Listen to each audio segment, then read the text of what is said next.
Assalamualaikum warahmatullahi wabarakatuh. Jumpa lagi di channel YouTubeku Yunina Sinta, dan kali ini kita akan ngebahas lanjutan dari part yang kemarin, yang aku buat video 16. Sekarang di video 17 ya, kita masih ngebahas tentang prediksi IPA Fisika SKB Guru SD. Oke, kalian bisa hubungi nomor WA aku ini untuk tanya tentang aplikasi Smart Up ya, dan juga follow Instagramku @princessyunina. Don't forget to like, subscribe, and tinggalin komentarnya. Oke, kita akan mulai untuk membahas dari fisika ya. Bentar. Oke, di sini aku udah nyiapin soal nomor 11 sampai nanti berikutnya ya. Nah, 20 soal. Ini emang penting buat kalian semua dan barangkali nanti keluar di tes, dan alhamdulillah ya bisa nambah referensi kalian untuk belajar. Oke, nomor 11. Perhatikan peristiwa berikut. Buah kelapa jatuh bebas ke bumi. 2. Bola menggelinding di atas lantai yang kasar. 3. Mengayuh sepeda pada jalan menurun. 4. Batu kerikil yang dilempar ke atas. Oke. Contoh gerak lurus berubah beraturan atau GLBB ya, dipercepat itu yang mana? A1 dan 2, B1 dan 3, C2 dan 3, D2 dan 4. Ya, untuk soal ini guys, jawaban yang tepat adalah B ya, 1 dan 3. Buah kelapa jatuh bebas ke bumi dan mengayuh sepeda pada jalan menurun. Kita akan lihat pembahasannya. Gerak lurus berubah beraturan dipercepat adalah gerak lurus yang mengalami percepatan. Kecepatan benda semakin bertambah, seperti ditunjukkan pada peristiwa 1 dan 3. Sedangkan pada nomor 2 dan 4 merupakan contoh gerak lurus berubah beraturan diperlambat. Jadi kalau dipercepat ya gerakannya semakin cepat ya guys. Soal nomor 12. Perhatikan gambar tuas berikut. Ini ya, ada 800 Newton di A, kemudian di titik B 200 Newton. Ini dengan tumpunya ini dia ada jeda 40 cm. Jika beban B digeser 20 cm, ini yang B ya, menjauhi dari titik tumpu, yang harus dilakukan agar tuas tetap seimbang tuh bagaimana? Ya, yang jadi permasalahan adalah B ini digeser 20 cm menjauh dari titik tumpu. Titik tumpunya ini ya guys ya. Nah, benda B menjauh dari titik tumpu ya. Yang harus dilakukan agar tuas tetap setimbang itu gimana? A. Beban digeser 5 cm menjauhi tali penggantung. B. Beban A ditambah 40 Newton. C. Beban A digeser 5 cm mendekati tali. D. Beban A digeser 10 cm menjauhi tali. Ya, kenapa jawabannya A? Beban digeser 5 cm menjauhi tali penggantung. Ya, kita akan lihat pembahasannya ya. Jadi agar setimbang berarti WA dikali LBA sama dengan WB dikali LBB ya. Jadi 800 dikali 40 ini adalah tadi jaraknya ya. LBB itu adalah jaraknya ini dengan titik tumpu ya, beban dengan titik tumpu ya. Itu adalah 40, 800 kali 40 itu sama dengan 200 kali X. Nah, X-nya ini yang perlu kita cari ya kan. X-nya berarti 32.000 bagi 200 kan. Nah, maka dari itu X-nya berarti ketemu 160 cm. Untuk X ini 160 ditambah 20 itu berarti 180 ya. Karena 180 maka kita masukkan WA, LBA, WB, LBE kayak tadi juga. Kita cari WA-nya ya, beratnya. Jadi WA kali 40 sama dengan 200 kali 180. Kalau WA-nya 36.000, ini berarti kalau dibagi 40 adalah 900 Newton. Jadi beban diubah menjadi 900 Newton, atau bisa jadi misalkan kita kalau bebannya dirubah menjadi 900 Newton kan di sini tidak ada ya di opsi ABCDE ya. ABCD ya. Maka opsi selanjutnya adalah kita menggunakan cara yang tadi tetap dengan WA kali LBA sama dengan WB kali LBB karena biar setimbang.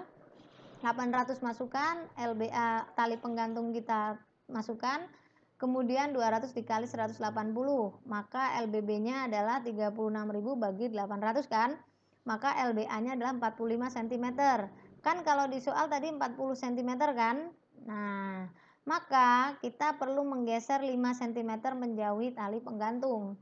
Jadi biar keadaannya setimbang. Jadi jawaban yang paling tepat adalah beban digeser 5 cm menjauhi tali penggantung. Paham ya? Oke. Sekarang kita masuk ke soal nomor 13. Perhatikan gambar 4 balok berikut. Balok pertama 10 kilo, 2, 3, 4 sama beratnya tapi beda bentuknya ya.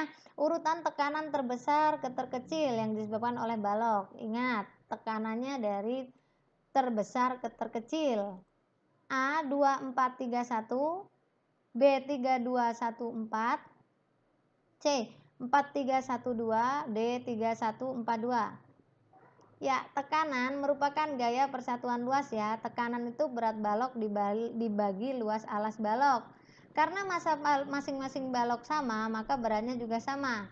Jika tekanan terbesar disebabkan oleh balok yang luas alasnya paling kecil, sehingga urutnya 3142. Coba kita amati ya. 3142 nih, alasnya paling kecil. Karena dari terbesar ke terkecil ya. 3, kemudian 1, kemudian 4, kemudian 2.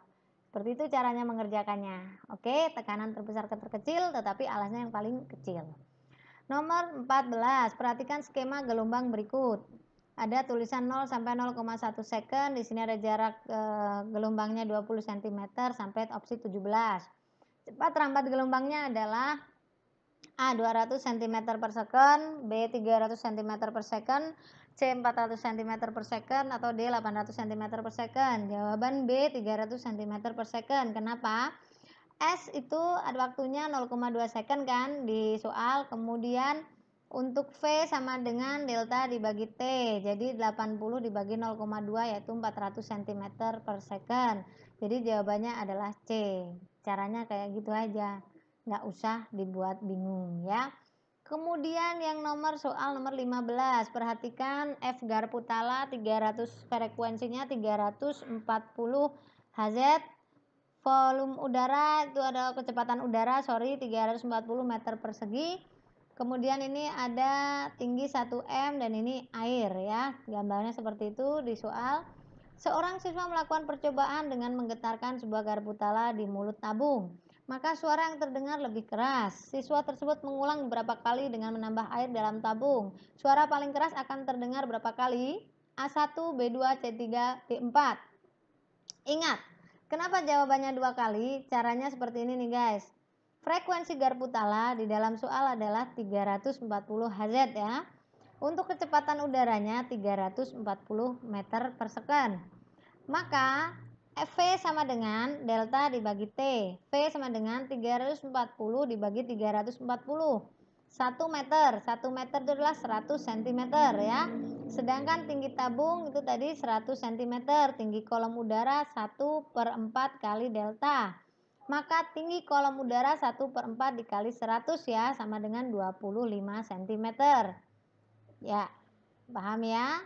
Kemudian karena tinggi kolom udara 25 cm, secara tinggi tabung 100 cm dan resonansi terjadi dari kelipatan ganjil panjang gelombang, maka resonansi yang terjadi yaitu pada tinggi kolom udara 25 cm dan 75 cm. Karena kelipatan-kelipatannya terus ya, 25 kemudian 75 cm. Jadi ada 2 kali resonansi. Jadi jawaban adalah B. Soal nomor 16, benda terletak di depan lensa seperti gambar seperti ini ya. Ini ada lilin, jaraknya 15 cm. Pada posisi benda seperti gambar, diperoleh bayangan nyata yang diperbesar 2 kali. Jarak fokus lensanya berapa? Yang ditanyakan adalah jarak fokus lensa. Bayangan nyata diperbesar 2 kali ya. Diingat-ingat untuk A 30 cm, B 22,5 cm, dan C 10 cm. D 7,5 cm. Jawaban C 10 cm dari mana? Diingat-ingat di sini ya caranya biar nanti kalau keluar ada fisikanya kalian bisa ngerjain. Jarak benda S0 itu adalah SO sama dengan 15 cm. Dan perbesaran bayangan itu adalah 2 kali kan? Maka M perbesaran bayangan itu adalah SI per SO. SI maka jadi M dikali SO. 2 dikali 15 adalah 30 cm. Kemudian kita gunakan rumus ini ya guys, untuk setiap kali ada cermin dan sebagainya kita gunakan 1 per F per 1 per SO ditambah 1 per SI ya. Kemudian kita masukkan SO nya awalnya itu 15 ya, kemudian diperbesar jadi 30 kan. Jadi 1 per 15 ditambah 1 per 30 yaitu 3 per 30. Maka kalau hanya ditanya F saja 30 bagi 3 dibalik aja, karena tadi kan 1 per F. Kalau F aja 30 bagi 3 sama dengan 10 cm. Jadi jawaban adalah C. Perhatikan gambar rangkaian listrik berikut. Sudah jelas ya? Ada 5 ohm, 4 ohm, 10 ohm, ya, ada lampu 1, 2, 3, 4 dan 10 volt. Kuat arus listrik di titik lampu 1, lampu 2, lampu 3, lampu 4 berturut-turut berapa ampere? Oke. A, B, C, D. Jawaban B. Kenapa? Kita akan lihat ya. Coba kita nggak usah baca ini, panjang banget nih kalau dibaca nih. Pembahasannya adalah kuat arus listrik V per R ya. Jadi di sini Anda bisa lihat angka-angkanya ya, sehingga di sini akan Anda bisa tahu bahwa di situ ada 10 volt ya. Kemudian untuk arus listriknya ada 5, kemudian jadinya untuk arus listrik ada 2A, hambatannya 5. Jadi kuat arus sama dengan tadi di soal V-nya adalah 10 ya, 10 volt. Untuk R-nya dia 5, jadi 2 ampere untuk kuat arus yang pertama. Kuat arus yang kedua adalah 2,5 ampere, kuat arus ketiga adalah 1 ampere. Jadi kalau semuanya dijumlah itu menjadi 2 tambah 2,5 ditambah 1, jadi 5,5 ampere. Ya, kuat arus listrik. Di sini Anda sudah lihat ya, jadi semuanya kalau untuk arus listrik yang keempat dijumlah semua. Caranya seperti itu. Jadi jawaban B. Ada beberapa logam yang salah satunya digosok menggunakan magnet seperti gambar berikut ini ya. Jika logam tersebut menjadi magnet, kutub-kutub yang terjadi pada ujung logam bagaimana nih? Ya, ada A, B besi, C, D baja, E, F besi, G, H besi. Oke, A utara, selatan, utara. Ini kita yang ditanyakan hanya B, F, G aja nih. B, F, dan G aja. Yang lain nggak ditanyakan. Tapi kan mesti kita cari ya. B selatan utara selatan, C utara utara selatan, D selatan utara selatan. Oke, kita akan lihat dulu, cross check dulu. Pembahasannya jawaban utara utara selatan gini. Pada induksi magnet, ujung-ujung logam yang berdekatan dengan kutub magnet akan menjadi kutub yang berlawanan. Ya, misalkan utara yang berlawanan sebelahnya harus selatan. Sedangkan pada pembuatan magnet dengan cara menggosok, kutub yang pertama terkena gosokan memiliki kutub sama dengan kutub yang menggosoknya. Nah, kalau di sini dia kutub pertamanya dia gosokin S nih ya, berarti yang di sini ini pasti S, gitu kan? Maka kenapa? Berarti kalau ditanya ini B, berarti B-nya ini pasti utara nih. Nah, karena kalau kita ngosokin magnet ke besi atau baja, maka dia harus sesuai dengan yang untuk digunakan gosok. Kalau yang digunakan gosok pertama adalah selatan, maka di sini ya selatan kutubnya. Tapi kalau sebelahan kayak gini, ini kita harus dengan yang berlawanan. Kemudian kalau ini S berarti ini adalah utara ya guys. Ini S, ini utara, ini S, ini utara. Jadi untuk F-nya jelas ya, utara, dan S-nya adalah selatan. Seperti itu guys. Semoga bermanfaat ya. Nomor 19, perhatikan gambar berikut. VP 100 volt, VS 50 volt, dan kuat arus 0,4 ampere. Pada diagram transformator di atas, kuat arus primernya jadi berapa nih? Kan ini udah ada nih kuat arus primernya, tinggal kita cari ya berapa. Ini kuat arus sekunder udah ada, diagramnya udah ada, yang kita cari adalah kuat arus primer. Maka gunakan rumus VP per VS ya.